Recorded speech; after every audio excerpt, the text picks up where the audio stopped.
L'exposition 70 ans de cinéma qui se tient actuellement vient nous rappeler que c'est aux frères Auguste et Louis Lumière que l'on doit ce qui devait devenir le cinématographe. Une attraction qui fit courir tout Paris, la première en date des bandes d'actualité filmées étant la célèbre sortie des usines Lumière.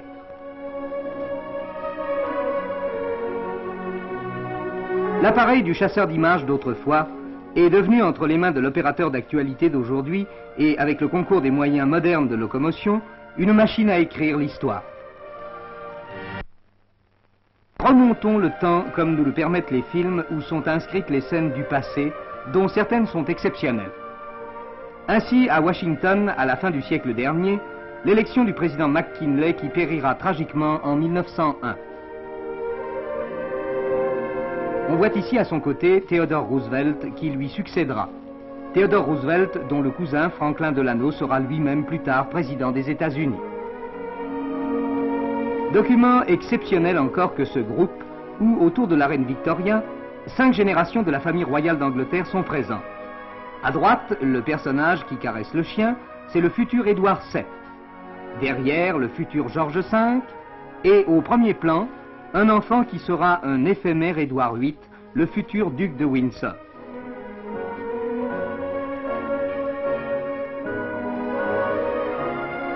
Extraordinaire encore cette scène où le président Kruger essaye en Angleterre une mitrailleuse qu'il retournera d'ailleurs contre les Anglais pendant la guerre des Boules. L'affaire Dreyfus. Sortant de la prison où le capitaine est détenu, Madame Dreyfus est le dernier du groupe Émile Zola. C'est l'unique film de lui que l'on possède. Le pape Léon XIII, dont le pontificat a duré 25 ans. Léon XIII, auteur de l'encyclique Rerum Novarum, et qui lutte inlassablement pour la justice sociale et une meilleure condition des travailleurs. Paris 1900, les boulevards du temps des omnibus et du piéton roi, et le Moulin Rouge qui symbolise à lui seul la capitale et ses plaisirs.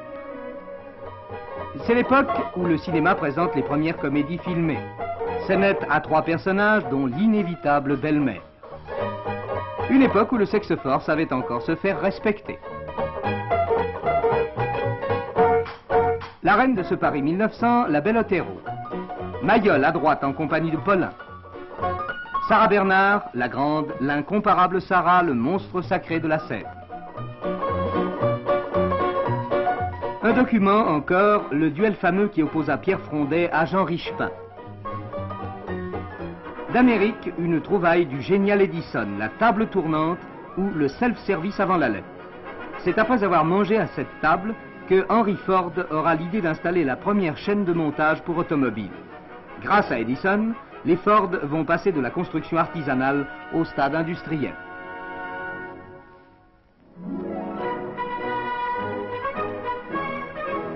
Pendant ce temps, l'histoire suit son cours. À Saint-Pétersbourg, le tsar Nicolas II, la tsarine, les grandes duchesses dont la petite Anastasia. Les caméras enregistrent les derniers fastes de cette cour dont le destin s'achèvera dans les caves de la sinistre maison Hypatienne. Elle filme aussi le Kaiser aux manœuvres, et il y a beaucoup de manœuvres.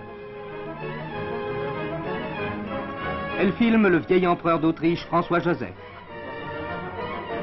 Jaurès à Berlin, auquel le Parti social-démocrate affirme qu'il s'opposera à la guerre. On est en juillet 14. Un mois après, c'est la guerre. On part en chantant, de part et d'autre. Les casques à pointe et les pantalons rouges. Et pendant 4 ans, on se terre.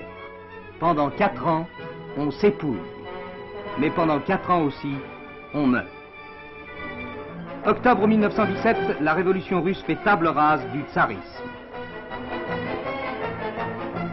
Et c'est Lénine qui galvanise un peuple. C'est Trotsky et déjà présent Mikoyan. 1918, à Paris, on est tout à la victoire. Les années folles commencent. Maurice Chevalier, Mistinguett. Le cinéma devient un spectacle, avec Charlot et d'abord Max Linder. Max Linder qui fut peut-être l'inventeur du gag cinématographique.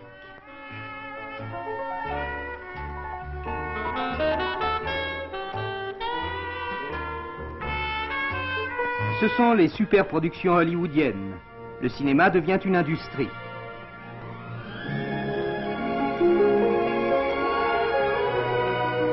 Et le fils du cheik, Rudolph Valentino, fera se pâmer les femmes. 1922, Mussolini en haute forme invente le fascisme.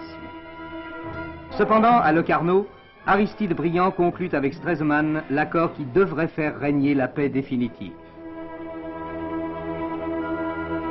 L'heure n'est pas aux soucis et Joséphine Baker peut danser le Charleston.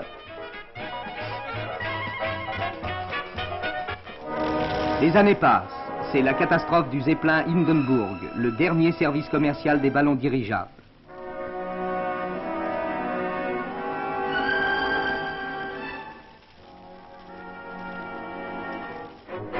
Le 9 octobre 1934, Louis Barthou accueille le roi Alexandre de Yougoslavie. Les opérateurs filment l'assassinat. Une ombre inquiétante se profile sur l'Europe. C'est l'Anschluss. L'Anschluss qui sera célébré dans une singulière allégresse.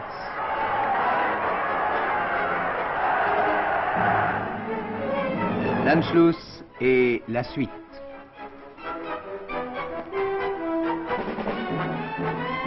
Et les caméras enregistreront la misère.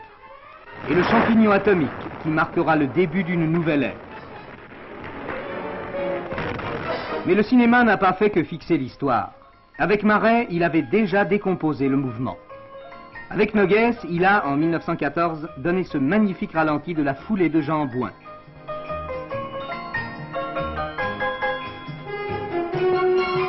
Puis ce fut la libellule filmée à 5000 images secondes et la crevaison d'une bulle de savon filmée à 8000 images secondes.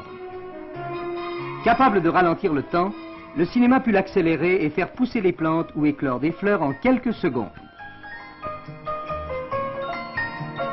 Le docteur Commandon, qui dès 1914 pratiqua le cinéma microscopique, s'en servit pour mettre au point avec Pierre de Fontbrune la chirurgie de la cellule.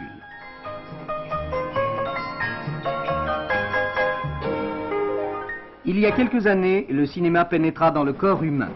En permettant de réaliser des radiographies en mouvement, il apporta une nouvelle précision au diagnostic.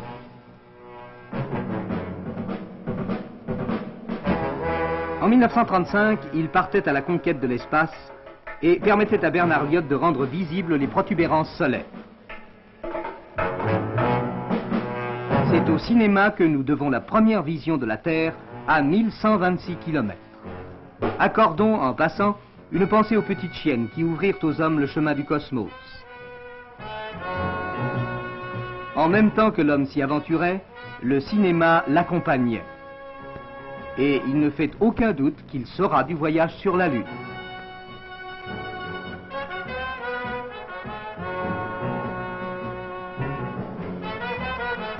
Au reste, n'est-ce pas un des pionniers du cinéma qui avait imaginé l'art et la manière de se poser sur le satellite naturel de la Terre?